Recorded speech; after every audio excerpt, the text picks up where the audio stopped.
আমাদের দেশের শুধু নয়, সারা পৃথিবীতেই একটি আধুনিক রাষ্ট্র এবং সমাজকে টিকে থাকতে চাইলে গণমাধ্যম এবং সাংবাদিকতাকে শক্তিশালীভাবে দাঁড়াতে হবে।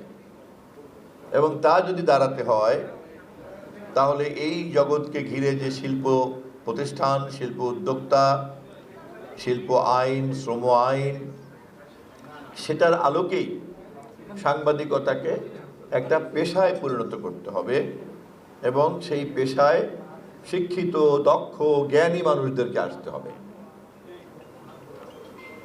এবং ইতিমধ্যে এখানে অনেক জ্ঞানী মানুষরা আছেন। এই দেশের বড় বড় ঘটনার নেপথ্যে বড় বড় সাংবাদিকদের অনেক ভূমিকা ছিল, এখনো আছে, ভবিষ্যতেও থাকবে। অতএব এই পেশাকে যাতে কেউ কলুষিত করতে না পারে, এই পেশাকে কেউ যেন অন্য কোনোভাবে আখ্যায়িত করতে না পারে, সেই ব্যাপারে আপনাদেরকে সজাগ থাকতে হবে। রাজনীতি এবং সাংবাদিকতা ক্ষমতা নিয়ে নাড়াচাড়া করে।